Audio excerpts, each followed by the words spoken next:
futebol é organização Sim. e investimento. O Santos está se organizando. O Santos tem é um clube gigante. É a marca fora do país mais valiosa. É impressionante. Vocês viajam muito para fora. Você vai agora na Copa do Mundo. Curiosidade, entra num pub lá depois de um jogo, antes do jogo. Então, qual time que vocês conhecem do Brasil? Eu te afirmo, sem medo de errar, que a maioria vai falar Santos. Por toda a história, Pelé, enfim, né? Não só Pelé, Neymar. O próprio Neymar hoje, né? Robinho, enfim. Todo. A história é linda. Então, o Santos, ele está se organizando. Só que as receitas do Santos, elas ainda, por N fatores, né? Tá ali no interior, o estádio para 15, 16 mil pessoas, enfim. As receitas ainda são abaixo do que hoje o nível competitivo que a gente vê no Brasil, de outras equipes, né? Então você pega o Flamengo batendo 1,5 bilhão, sei lá, o Palmeiras batendo 1 bilhão, você pega o Fluminense batendo quase 1 bilhão, 800 milhões, virou uma coisa 600, 700 milhões, uma coisa meio que natural dos clubes do Brasil. O Santos esse ano chegou em 400, sabe?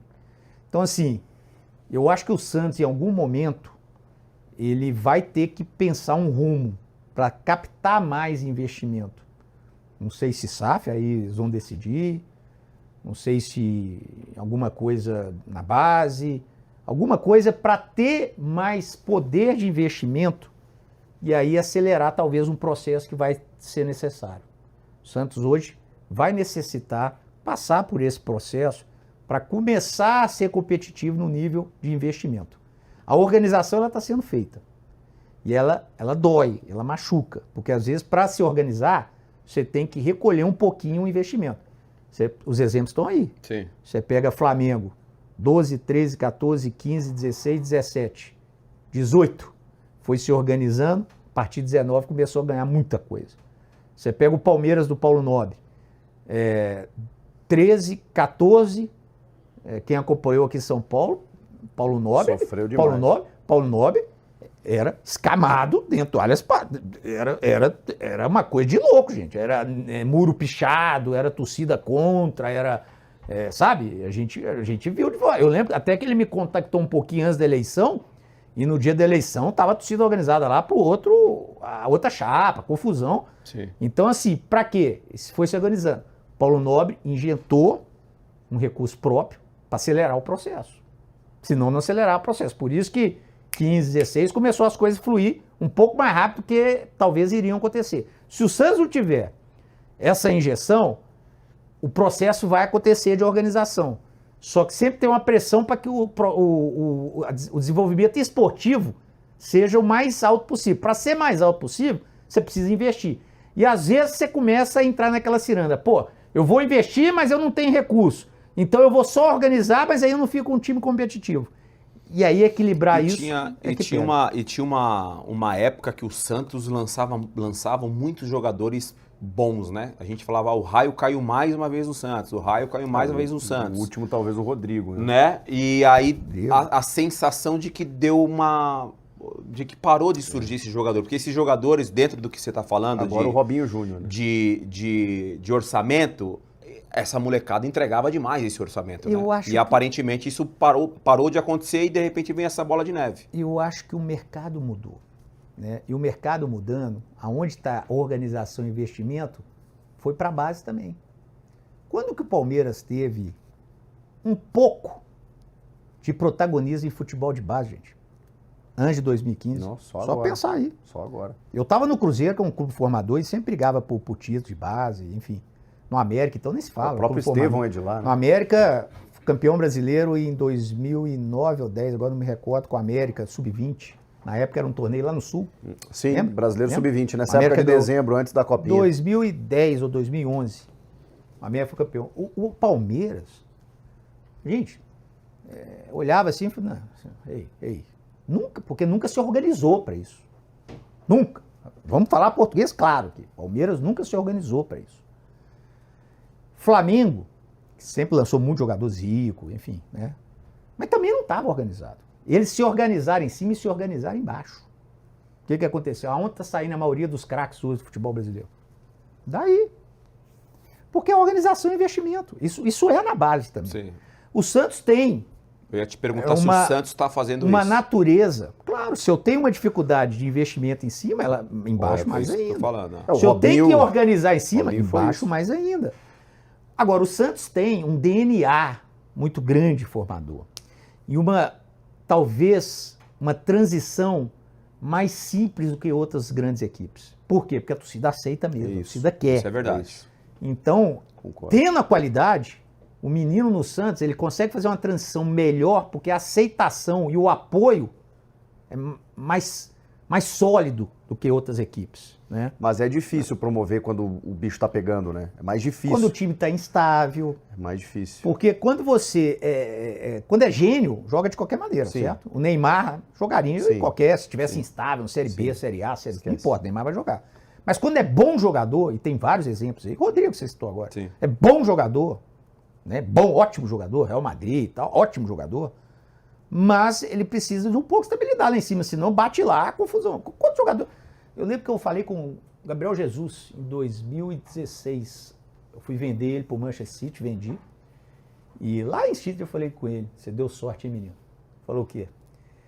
Se você é um ano mais velho, talvez você seria lançado em 2014, num momento do Palmeiras quase caindo de verdade. novo, uma instabilidade, pressão, não sei o quê, o clube ainda estável, e talvez ele se perderia ali. Ele pegou um ano mágico também. Talvez né? perderia, não um ano mágico, mas quando Ah, ele foi entra em bonito, 2015, foi bonito. o Palmeiras um pouco mais organizado, ganha uma Copa do Brasil, ele foi crescendo, aí ele olhava pro lado tá o Dudu, ele olhava pro outro lado tava o Arouca, ele olhava pro outro tá o Cleiton Xavier. Então ele foi, a responsabilidade era deles, não do garoto. E muitas vezes esse Referência, garoto... referência.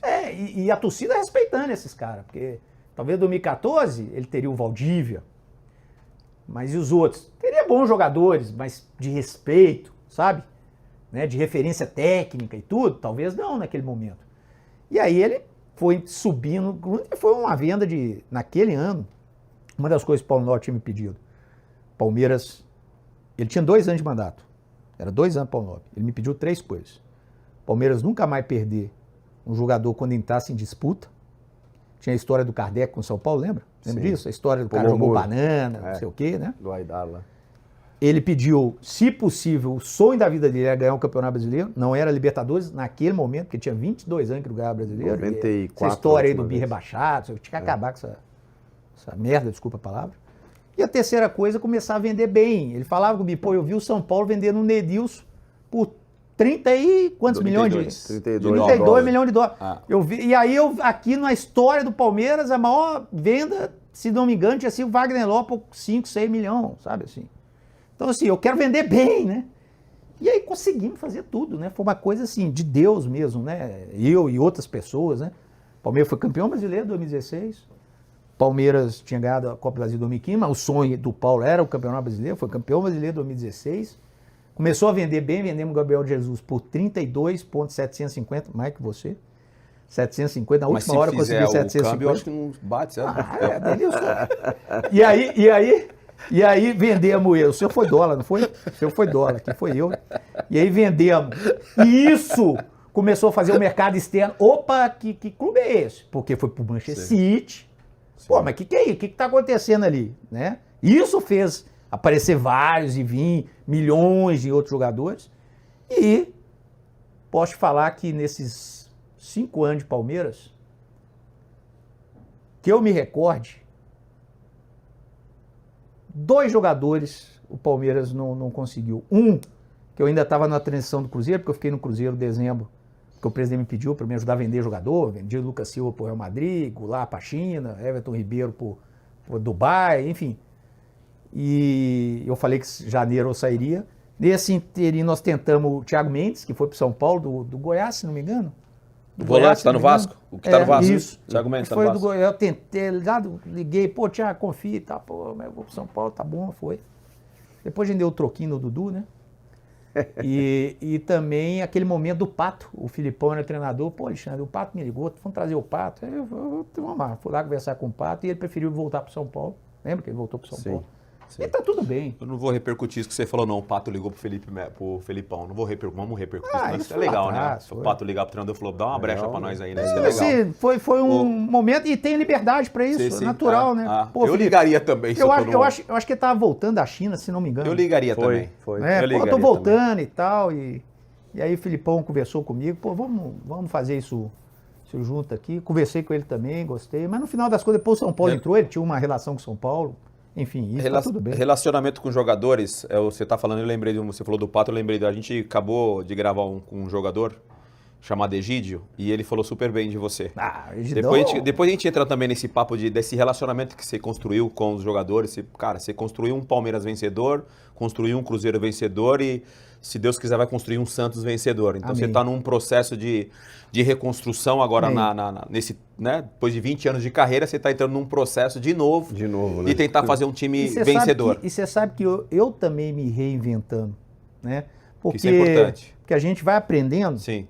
E vai começando opa, isso aqui eu preciso melhorar, isso aqui eu exagerava, isso aqui não tem necessidade. Então hoje não tenha dúvida, muito mais maduro, para, por exemplo, o momento do Santos agora, com naturalidade, e algum outro momento depois brigando lá em cima com naturalidade. Opa, vamos com calma, vamos devagar. É até engraçado, né, eu participando das reuniões agora com o presidente do Santos, porque eu carreguei durante muitos anos essa fama de comprador, gastador, etc. E engraçado que você pega os balanços do clube, é sempre superávit, pagamento em dia, maiores vendas, maiores receitas. É que a galera né? vê só quando compra, Né? não vê quando vende, quando vende título. É título, não sei, Isso. mas tudo bem, enfim, isso já me incomodou lá atrás, hoje não mais. Mas no Santos é engraçado, né? Presidente, pô, Alexandre, precisamos contratar. Calma, presidente. Você que põe areia. Presidente, calma. Presidente, nós não temos recurso para isso, calma. Que vamos fase, devagar, vamos Alexandre? tentar.